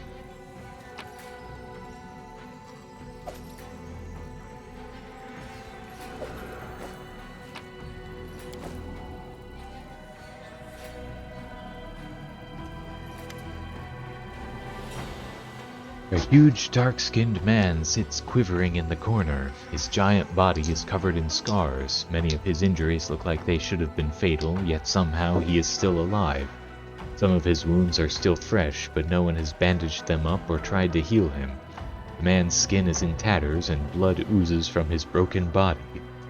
He is clearly in a lot of pain, and it is hard to believe that someone so badly injured could maintain consciousness. He casts a wary glance in your direction and grunts something unintelligible. You can't make out his words, but his tone is an unmistakable warning not to come any closer. Can you understand me? There's a mixture of fear and anger in the man's bloodshot eyes. Perhaps he doesn't understand you, or perhaps he just doesn't want to talk. Examine his sword and helmet. The gladiator moves with surprising speed. As you reach for the item, he snatches them away. His voice is a hoarse whisper. Not yours. Go away. Who are you? The gladiator snarls at you. He looks tense, ready to spring. He is clearly not comfortable holding a conversation. A low, feral growl rumbles in his throat. The dire one. Trevor? Are you Trevor Vanek, Social's brother? The gladiator goes still. He gazes at you, lips trembling. He seems to be trying to speak, but the only sound that comes from his parched throat is a dry, wheezing croak. Finally he nods and manages to choke out hoarsely. Socio.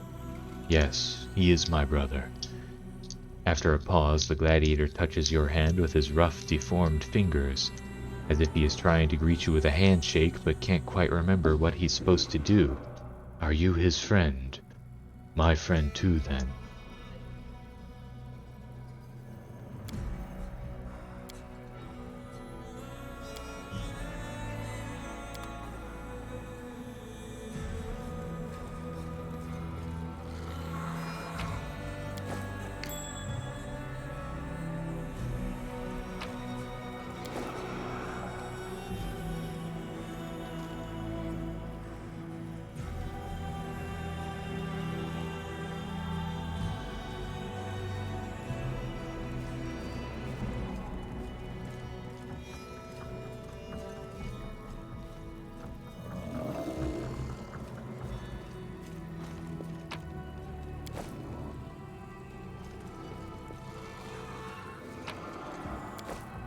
Oh, there's the arena healer.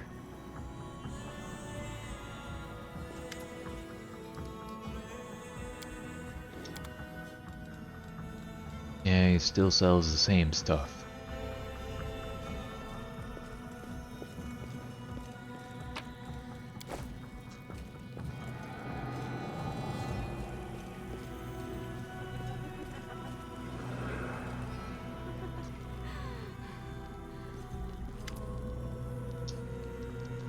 You've really pulled out all the stops. But tell me, is your ambition to kill Gelderfang? If so, that would suggest you had an ulterior motive for hiring us. Is there something particular you had in mind? What do you need us to do? How is the champion? Is Gelderfang enjoying himself? He is absolutely enthralled. He believes our visit is a gift from an anonymous fan. If it weren't for your presence in the Battlebliss, he would have been completely happy. But it seems like your arrival has made Gelderfang a bit cranky. Of course, he pretends like everything is alright, but he clearly considers you a threat. Gelderfang hasn't been afraid of anyone in a long time, so he finds you deeply unsettling. I have a job for you. Well, of course. After all, that's why you hired us. You've paid for our services and we're ready to do our job. What do you have in mind? Just give the word and we'll make this lecherous champion miserable.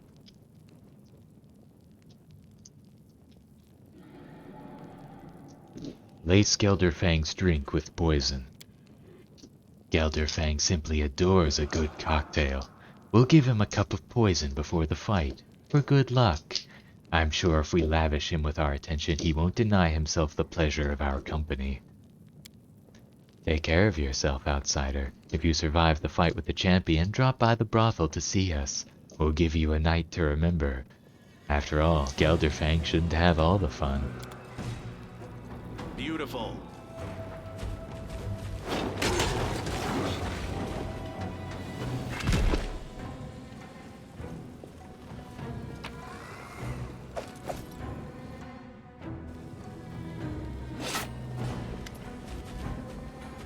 A massive, scaly demon greets your arrival with a roar of fury. She spins her weapon towards you with practiced ease, stopping the blade an inch from your chest.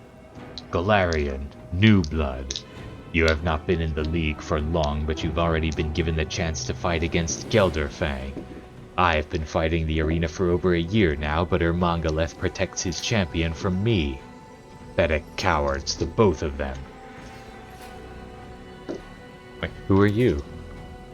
Surely you already know. I am Ruxa, the future champion of the Battlebliss. We Vavakia are the greatest of the races, and even among my own kind I am considered the best and strongest. The power that roars within me was a gift from Lamashtu herself. She gave me the strength to conquer the entire universe.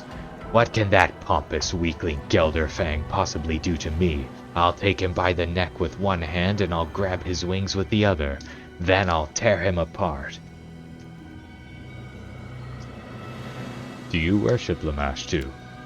Yes, Lamashtu created Vavakia to rule and conquer. She gives us strength, power, and superiority over all the rest. We are conquerors, Lamashtu's true firstborns. All Vavakia must worship her. We'll have to fight against each other soon. I suggest we join forces and kill Gelderfang. Why would I want to form an alliance with you, new blood?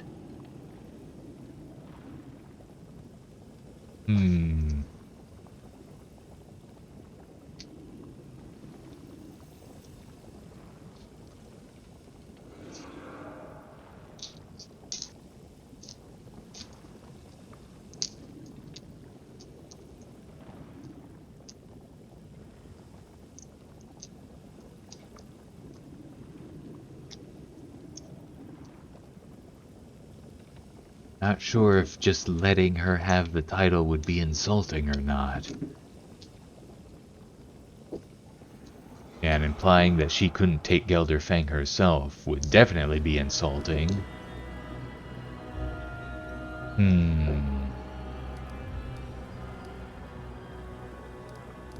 If you help me kill Gelderfang, I'll let you have the title of champion. You expect me to believe that? You're not that stupid. You won't give up the title of champion without a fight.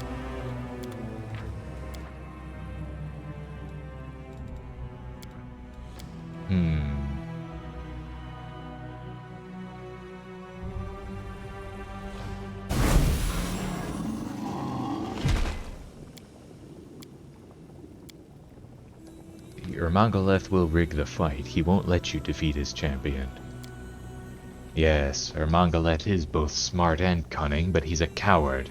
He won't let me break his favorite toy in a one-on-one fight.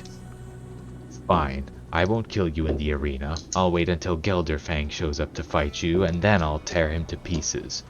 Perhaps I'll even let you live after I've finished with him. If you grovel in the dust and beg for mercy, I might choose to spare you.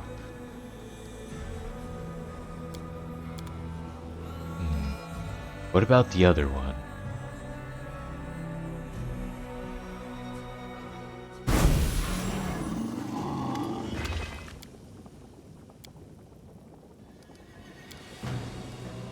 Yeah, I didn't think that would work.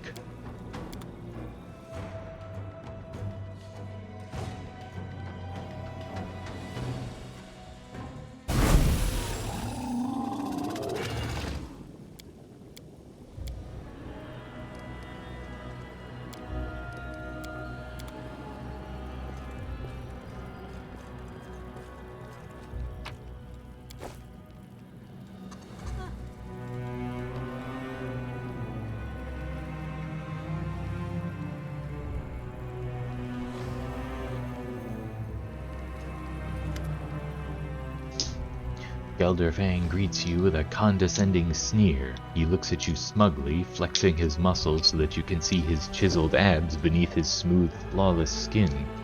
His teeth have been neatly filed, and his impassive eyes hide a cold fury that could ignite into a hot, flaming rage at any moment. You get the feeling that it wouldn't take much to set him off on a rampage. Ah, so you must be my next victim. So you're the little Galarian who wants to challenge me for the title of Battlebliss champion. Another primitive Galarian. There's nothing special about you. How disappointing.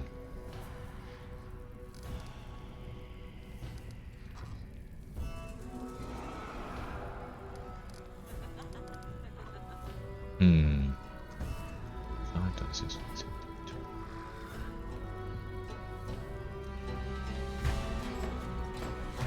24, 25, 26, 27, 28, 29, 30, 31, 32, 33, 34, 35, 36, 37, 38.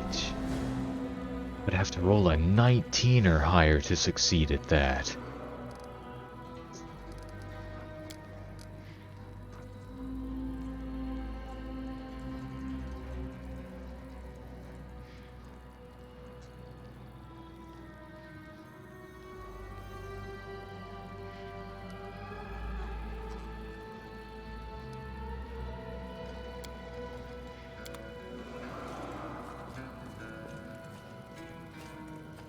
Yeah, I'm not save scumming for a 19.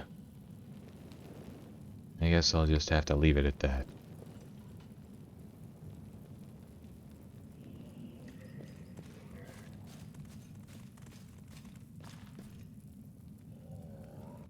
Yeah, I think I'll leave it here for now.